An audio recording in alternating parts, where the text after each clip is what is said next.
Welcome to another episode of the True Show. Today we're going to talk about what you need to be doing to lose body fat. And the debate is cardio versus calories and calorie deficit fat loss.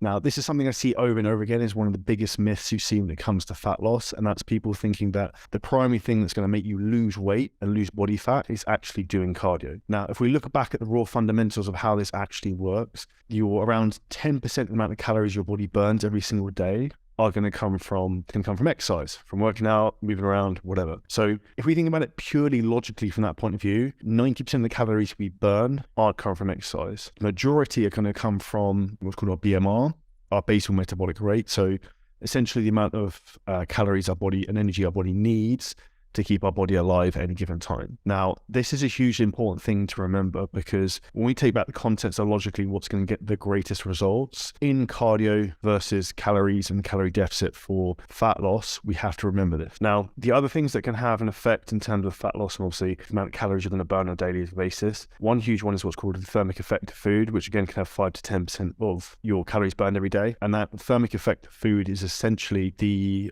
amount of calories it takes your body to break down and assimilate the food you're eating. So certain foods have a higher thermic effect of food, in particular protein. So this is why a higher protein diet is always favorable for body composition versus something that's very high in fat and high in carbohydrates together. So a general rule of thumb I'd suggest most people try to avoid is high carb, high fat in meals and as a diet together.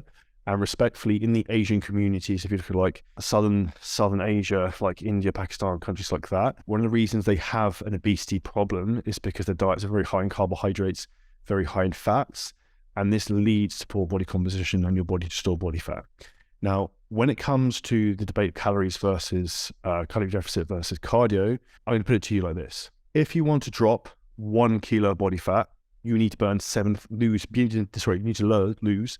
You need to be in a deficit of 7,700 calories to drop 1 pure kilo of body fat. That's how much energy you need to get out of your body. Now, if you were to do that from cardiovascular work alone, if you killed yourself on a cross trainer, you might burn 700 calories an hour. On a Stairmaster, maybe similar, like probably more realistically 500 to 600. So for you to burn 7,000 calories, so quick math, that's going to be like 12, 13, 14 hours on a cardio piece of equipment in 1 week. So realistically, if you look at it from this point of view, cardio is not going to help you necessarily burn fat. The key thing that's going to help you burn fat is controlling your calorie intake and the type of calories you're eating and when you're eating.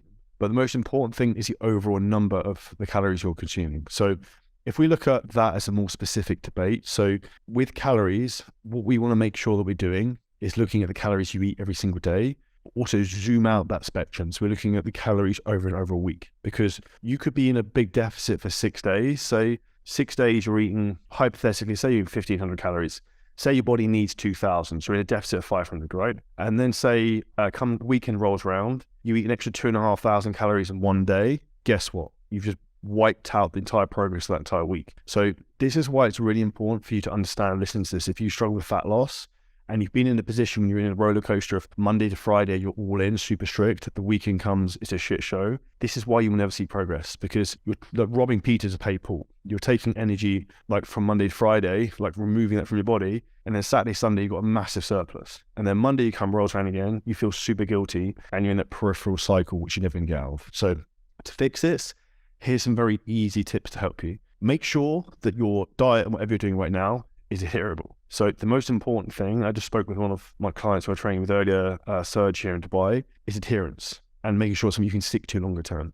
So you only actually need to be 80, 90% consistent to get long-term progress. I think he's dropped like 8-9 kilos of body fat so far in maybe 6 to 8 weeks. Now, how has he done this? Because he's being consistent. And when he's not being consistent, he's not eating like a fucking retard and binge eating on cheesecakes and donuts and stuff like that. He might go out and have some extra food that's more than his calories should be, but he's not going mental. So be an adult, use common sense, and no matter what anyone says, calories count. So as you're losing body fat, what happens is your fat cells start to shrink. This increases reduces the release of a hormone called leptin, increases a hormone called ghrelin, which basically makes you hungrier, and it's basically your body trying to trick you into eating more food to get your body weight back up. So if you're feeling hungry right now in a fat loss journey, this is actually a really positive sign. Lean into that. And I always remember this when I was competing. I was like, days I feel really hungry, feeling a bit shit, I'm like, I'm going to look awesome tomorrow. And this is a really important thing to think, like, you want your body to be hungry. If you're hungry, it shows your body's in the fat burning zone.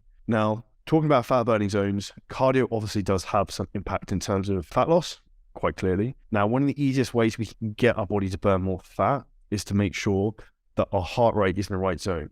So when you're doing cardio, I'd recommend you want your heart rate to be around 120 to 140 beats per minute. And that's the optimal place where your body will tend to go for more stored body fat for fuel. An even better way to do this, I would recommend, if possible, is to do it fasted.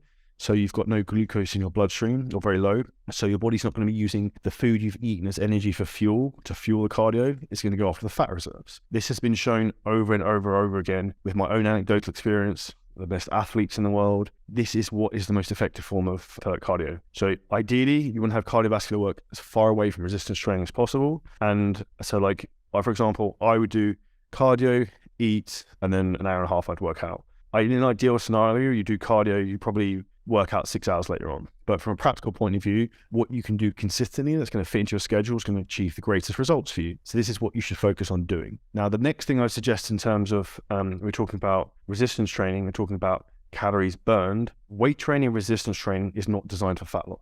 Resistance training is a terrible way for you to lose body fat. Like in a weight training workout, you might burn like 250 calories. If you were to do an hour on the cross training, you'll burn 600, 700. So if purely that was our goal to burn body fat, that would be the cross trainer or cardio would be optimal. However, that's not the goal. The goal with resistance training is to build lean muscle mass, change the shape of your physique, make you stronger, fitter, and healthier, fight osteoporosis in terms of bones weakening, and it's actually going to have you have some shape to your body rather than just being like skeletal and skin and bones.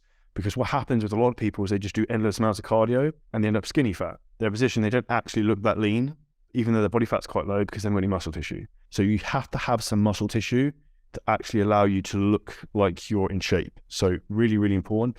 In particular for women who really don't think about this enough, you need to lift heavier, you need to push yourself harder, you will not get jacked, you will get massive overnight. So guys, listen to the same thing. You will not get too big. You don't wake up one day and like, oh, I'm too big right now. Like, it doesn't happen. Like, I've been trying for a long time. It just doesn't happen. So just take heed of this. Focus on the day-to-day activities you need to do. Focus on making the most out of your weight training you can. And in the cardio versus calories debate for fat loss, the only thing that's really going to drive fat loss is calories. So we have to focus on making sure the nutrition you consume is correct. That is 90% of the game. As I said, only 10% of the calories you burn every day comes from exercise. So where should we pay the most attention? If your goal is purely fat loss, it's not in the gym, it's what you do with your food. And that's why, in my opinion, one-to-one personal trainers really struggle to get clients results versus us in terms of like our online coaching abilities, because they don't give the clients enough structure in terms of the gym, for outside of the gym, in terms of their lifestyle, routine, and teach them those skills, which are then going to compound for them for life. And this is the most important thing. And you should only ever have to diet once. You should only have to do one transformation once.